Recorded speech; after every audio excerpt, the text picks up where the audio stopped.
Welcome back to The Shed. Today I want to take a look at the first of Robert Heinlein's Hugo award-winning novels in the 1956 classic Double Star. So look, what a wonderful story I thought Double Star was. It's written in a first-person narrative, which I think lends itself really well. Look, out of the Heinlein novels that we've covered to date on our Hugo and Nebula award-winning novel, I'd say that this is one of the less controversial novels on the list, right? I found it a very enjoyable read. It's only a short read. It's almost like a novella format, to be honest. It's, 140 odd pages. So a very, very quick read, which I found rather enjoyable. So what I'd like to do with this book is provide a bit of a plot overview, talk to what I liked, what I didn't like. We'll put it to the memory test and I'll make some recommendations, and then we'll rank it on our Hugo and Nebula award-winning novels. And it'll be rather interesting to see where this Robert Heinlein book stacks when we look at the others on the list. So the novel is set in a distant future. We have colonies on the Moon, on Mars, Venus and Jupiter, and politically it's a bit of a mess. And what we find is that there's this down-and-out actor in a guy called Lorenzo Smith, or the Great Lorenzo as he likes to be called. Now, he's probably got some visions of grandeur. He's not really doing that well. He's a bit down on his luck, but he's been approached by these people who have offered a role. And that is, they've approached him with the proposition of doubling for a well-known public figure. And by the time Lorenzo, the Great Lorenzo, signs the contract, he doesn't really know what he's quite getting himself into, because the public figure that he's been asked to double for has just been kidnapped by some political rivals. And he's no other than the great Bonforte, who's this leader of this exponentialist party. So he's a very strong public figure. He's got a lot of following, and he's trying to bring all these colonies together. So the stage is set for Lorenzo to give the performance of his lifetime, or potentially destroy everything Bonforte is doing to try to bring these colonies together, which could lead to his ultimate demise. So what did I enjoy in the novel? Look, I found it to be one of Robert Heinlein's less confrontational novels. I found it to be a pretty light, easy read. It's only 140 odd pages, 142 pages, but I found the story flowed quite nicely, and it didn't get too preachy like Robert Heinlein tends to be.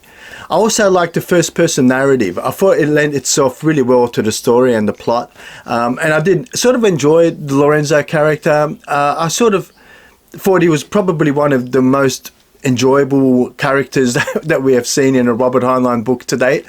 So I didn't mind Lorenzo. He definitely had some faults, but I couldn't. It didn't really take too much away from my enjoyment of the characters and the book of this particular novel. It's also a little bit less controversial and offensive than I think some of his other works on the Hugo and Nebula award-winning novel have tended to be. It's, like I said, a pretty straightforward. It does deal with politics a fair bit, so there's a section in the novel where it goes into some detail on the political system. But it also raises a very interesting point as well, which I liked, which is, how much are leaders these days just puppets or fronts for what's really happening behind the scenes, right?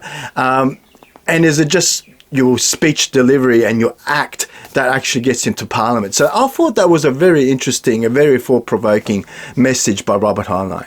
It also deals with some themes of race equality. Lorenzo had a bit of a phobia, I'd say quite a phobia when it comes to Martians, and he had to sort of overcome his prejudices there. And I think it does talk to race and race equality, but it's not as obvious as Robert Heinlein can be when he's passionate about a particular theme, right? So look, yeah, that was another thing I found quite enjoyable in the novel. So what didn't I enjoy? Look, it's a Robert Heinlein novel, and that doesn't mean I didn't enjoy it. It means it is a Robert Heinlein novel. It is always, I find, at least some of the Hugo, if not all of the Hugo award-winning novels, they're always a bit divisive, right? And this is really no exception, but I would say that it's not quite as bad or quite as divisive as some of the others on the list so far, right? So he does get on his soapbox and he starts his preaching about life's virtues, as Robert Heinlein tends to do with his characters, and always ultimately Robert Heinlein surfaces, right? So you always get, I think, a pretty raw view of Robert Heinlein's politics, of his religious beliefs, of his military beliefs, right?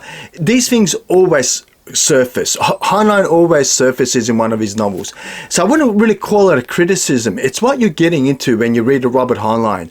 I would have loved to have met the man because I reckon he was a very black and white character. I think you would know exactly where he stood if you were to have an hour conversation with the guy. So I would have loved to have met him. And even though some of his thoughts I don't necessarily agree with all the time, I just thought he's just a wonderful person who's got strong moral and ethical convictions that stands by them, right? So love it or hate it, I always appreciate someone who's got strong moral and ethical worldviews, who's not afraid to put them out there and stand by them. So kudos, Robert Heinlein. I probably don't make that obvious enough, but I do highly respect Robert Heinlein for his point of views, irrespective as to how I personally may feel about him.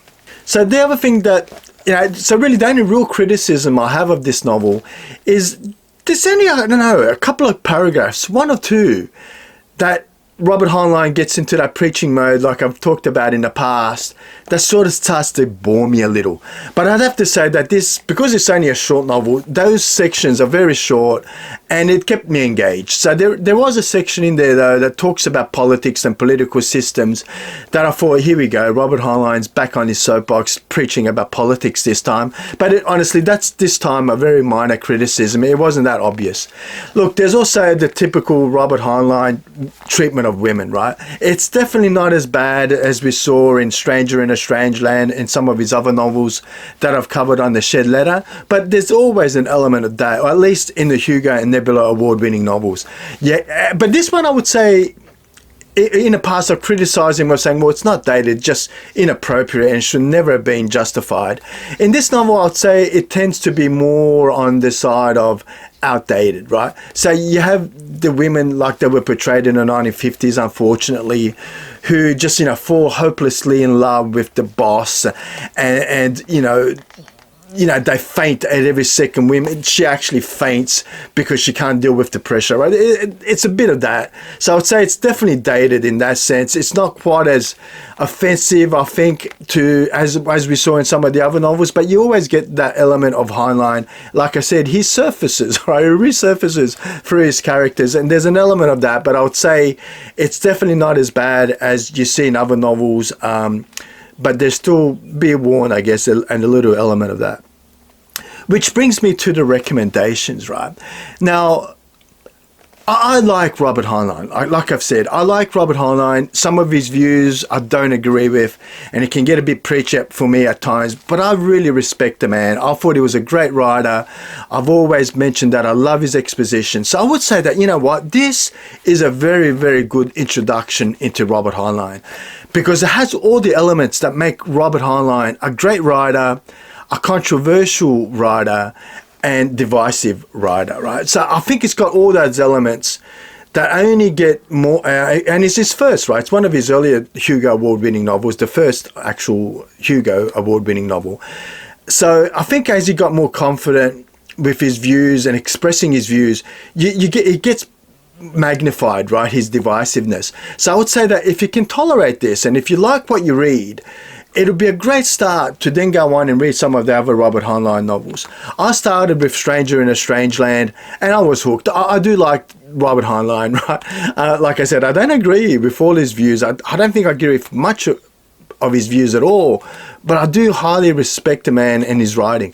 So I'd say that this is a fantastic first Robert Heinlein read. What about the memory test? So I've been putting these novels to the memory test. It's been about, 22, 23 years since I last read Double Star by Robert Heinlein. And it's definitely not as memorable as some of the other novels we've covered to date on our Hugo and Nebula award-winning ladder.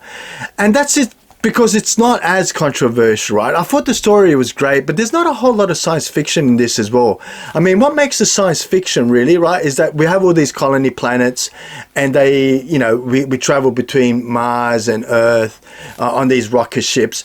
But really, the story is about politics, right? And a man's doubling up as this great, political figure and all that entails.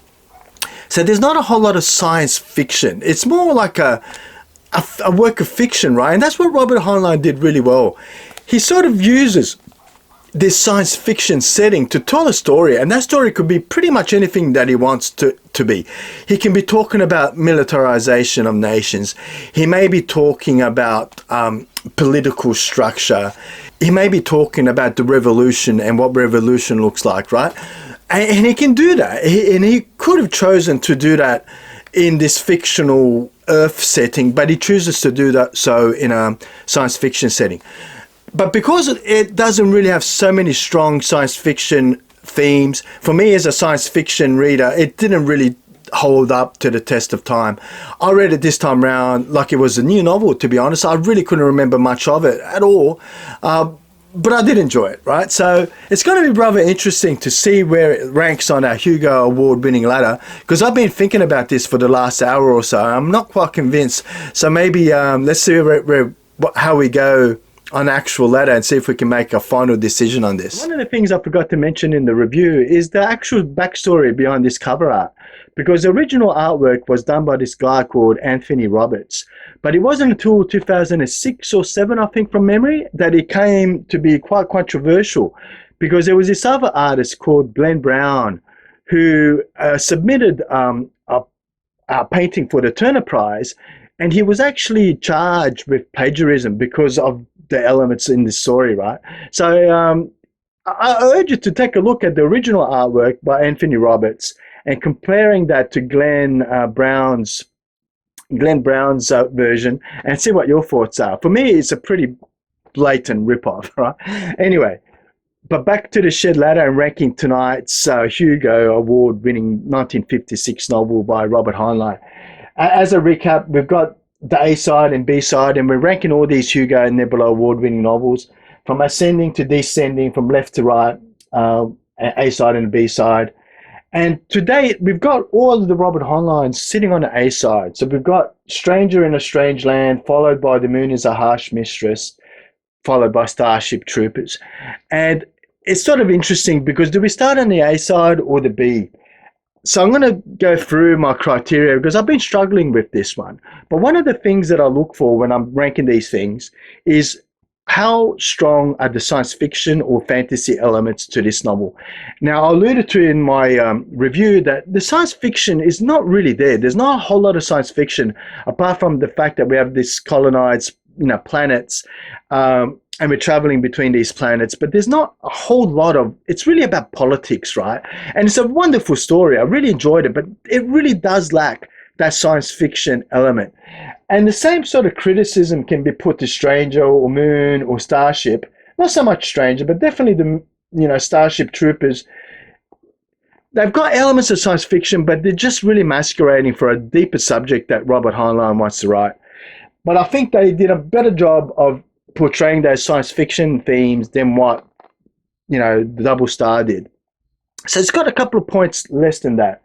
The other sort of thing I look for is, well, how strong are the characters? Did they have good, strong character development? And as much as I disliked some of the characters in, The Moon is a Harsh Mistress and Stranger or Starship Troopers, because of those divisive themes and, controversial subjects that they handled, but at least they were people with conviction, right? The same can be said with Robert Heinlein's novel, Double Star, that is, but it's not quite, I didn't find them quite as strong as I did the others on the list so far. So I'm going to have to say it's probably not going to sit on the A side, as much as I probably enjoyed this one more than the others.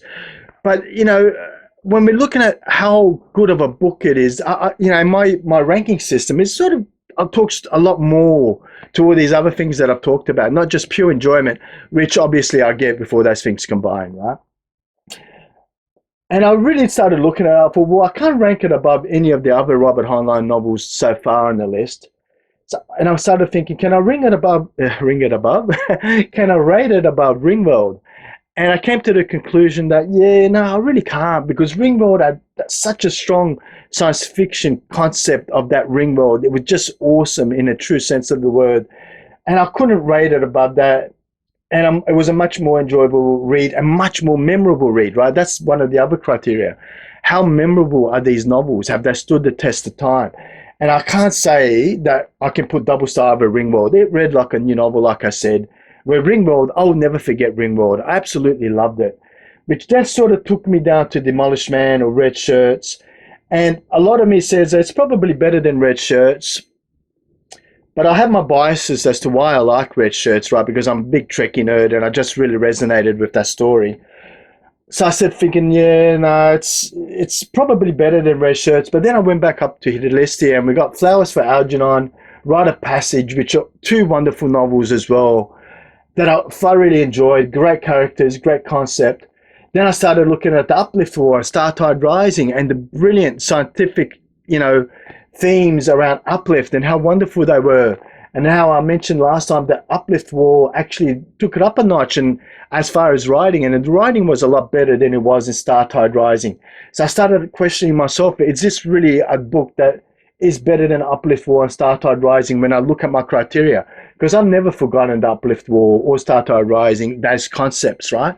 Here, the concept was just, it's a political book. It doesn't, the concept really, if I was to summarize it in one word, is are politicians or are our leaders just a front for the politicians and all the bureaucracy behind them, right? That's really the theme. But it's not a science fiction strong theme, if you get my drift, right?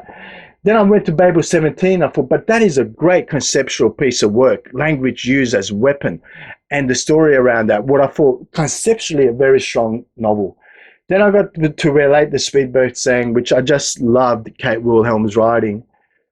And I started to question myself, is Double Star better than Relate the Sweetbird Sang? Or is Babel? And I've got to say that I'm going to put it just below Relate the Sweetbird Sang, because I'm going to give it to Kate Wilhelm, because that is a science fiction novel, right? We're talking a post-apocalyptic world.